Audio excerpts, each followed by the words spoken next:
Hello and welcome to the Performance Podcast, episode 5, with me, Josh. Harry. Joe, hello. Okay guys, we're going to be speaking about today about the pressures of social media, relating it to the fitness industry. Obviously us three have grown up with social media. It can be used in good ways but also bad ways, and we're just talking about how you guys possibly will see something where there's a fitness social media star and he'll look or she'll look a certain way and you feel like, oh, I should be looking like that, and you'll put unfair pressure on yourself to kind of look through an unachievable goal in a certain time frame. So what would you say about it, Harry? What do you think about it? Yeah, I think obviously it's obviously social media doesn't portray real life as people as you should know. There's obviously a lot which goes on behind the scenes. Like you see someone with an amazing physique, and say to like a young kid who's never trained before, and they think, oh, that must be quite easily attainable because they see it quite a lot. Yeah. It is easily attainable, obviously, if you're using sort of certain substances, but I see that as cheating personally. You take the easy route, and you don't really get as much achievement out of it, like in yourself, not much fulfillment. But yeah, if you're doing something natural and trying to build a physique naturally, I think people really don't perceive how easy it is, how hard it is. Sorry. You'll feel a lot better as well. Tough. Like you said, wouldn't you? Because obviously, going down the natural side of things, you'll feel like you've accomplished a lot more. And it's not to say that being on some form of gear or juice is not easy to get to that physique, because it is. But like Harry's saying, I completely agree there. You'll feel a lot more of a self bit of pride when you've actually done it the natural way, like we do.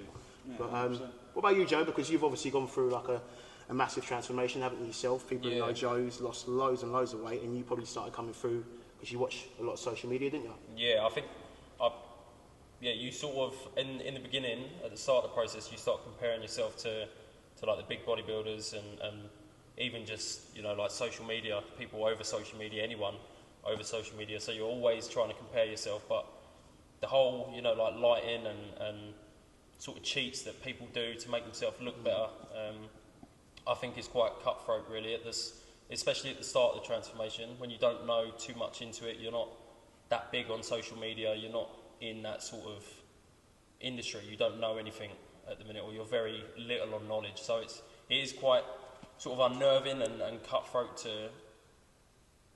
to see how you are at the minute, your sort of progress, and then to see what other people are like. And it's always shown in a short amount of times, like quick, abs in 7 days, or like abs in 2 weeks, and then you do it yourself and you're not seeing them in like 2 months, and then you just give up. Yeah, you give up after the first few weeks. There's no quick fix. Exactly. No, there's no.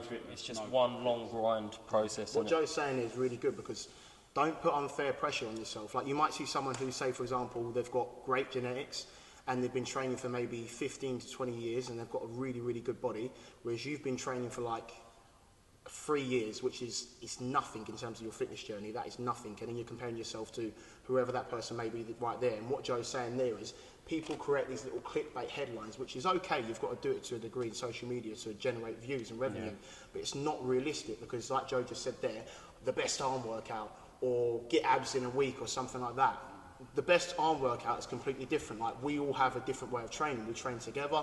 Harry at the moment's going through doing his boxing like he does. He trains a different way to me and Joe do. We train a different way. What might work for Joe, say for example his legs, might not work the best for me. So I can say the best arm workout for me, but it's not like, right, do this and you'll grow your arms 2 inches within a few months. It's just not going to happen, is it, boys?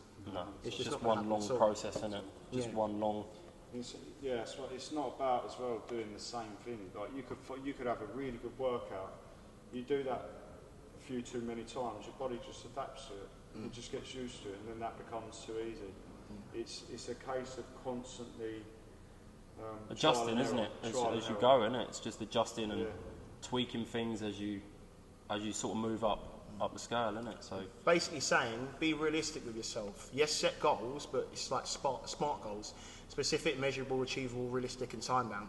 Don't see someone like Joe just said before that's like they've got a great pump on, so they've been in the gym like 20, 30 minutes before, but you haven't seen that. Like men, for example, where we carry hair, they've shaved themselves so they look ripped. They're in a great light, and then they've got the best pump, and then they're like, oh, look at the transformation that I had when I was doing it. 3-4 months ago, I wasn't really taking the gym serious. I'm quite out of shape. I'm a little bit fluffy. Little tweaks like this. So don't set yourself unrealistic goals, basically. And another thing we wanted to touch on as well, which you brought up, Harry, was about, you know, training with intensity pretty much, and relaying it to specific sports or what you may have an interest in. So Harry's obviously doing boxing at the moment, so I'll let you take over that, Harry. Yeah, I mean, obviously it's with any sort of combat sport, not just boxing. With any sort of combat sport, there is a certain there's a certain pressure on your shoulders, especially if you compete. There's a pressure on your shoulders that you have to perform. You have to perform, otherwise you could get hurt, and your family and friends are there, and yeah, it's quite nerve-wracking. But it's good when you can translate that aggression and that translate not just into other areas of fitness, other areas of training, but that can translate into your work ethic when it comes to your job, to how you approach any sort of task. I do say 100%. That's one of my biggest attributes is training with pure aggression every time, everything I do to 100% maximum intensity, and that's where you get the most results. Yeah. You as well, Joe. Your training's really come along in the last few months and stuff like that. So what would you say about mindset when you're training? I think you've got to have a specific goal or a couple of goals, but not too many. If it's weight loss, or whether it's bodybuilding, or like me, I want to go into the army, so it's going to be that sort of specific goal. So you adjust your training to reach that goal. You don't sort of do, you know, I wouldn't start jumping in boxing because it's not going to sort of progress me towards my end goal. So you keep it very specific. And if you did do that, it'd be like for a sort of like a little bit cardio of and enjoyment, intensity, cardio and that sort of thing. So, like Joe's saying, it's like in real life. You know, you try not to put too many fingers in too many pies. You can do, but you're going to get overrun. So it's like do one thing really, really well, and you might have little other side things like, yeah, all right, you can, you know, lift weights and train, but it's like, right, I'm either going to be physically exhausting myself in the gym in terms of like maybe just going from more of a bodybuilding standpoint as opposed to boxing, because Harry will tell you, you know, we see him training in now for his fight. It's bloody hard what he does, so he can only really focus his training and self-centre it around boxing.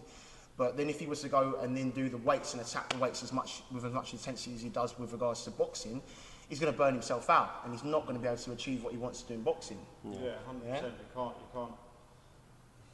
Moderate. I mean, I still do strength and conditioning, but it's all sort of tailored towards specific movements that relate to boxing. But yeah, if I was to go and start doing hypertrophy and stuff like that, I mean, there's only so much you can do at once. You can't train so many different areas at once. So I believe 1 to 2 sort of things at once. I mean, keep it quite small, focus. You can keep that, can't you? You're not going to burn out as much. Exactly. 100%. Like you guys are obviously training with us. Some of you have just started 3 times. Some people possibly 4 times a week. But what we're saying is, the sessions will go very, very quickly. Like you'll come in, we'll stretch you out. You know one session's the same, and before you know it, it's like, oh, how did that time go so quickly? But you know, time flies when you're having fun. But but what we're saying is, get in and work hard. Give your all to every single session. Yeah, the first like 1 to 3 sessions, maybe just a little bit kind of like easing yourself into it as such. But then afterwards, it's like, right, all hands on deck now. Because whether you're doing like a 4-week program or an 8-week program, or you're at the back end, it's like time in general. Time just goes so quickly. So when you're in here with us, we push you hard for a reason, but put your button to every single thing you do. You're not going to feel optimal every single time you train, but you give yourself the best possible chance to get them results. So that's why we are the way we are. Yeah. You know, so that's it, and we love what we're doing. Yeah. So I'd say that's about it. And you want to wrap it up, keep it short and sweet. It was nice to see you guys, and we'll see you again possibly next week for another episode of the Performance Podcast. Take care.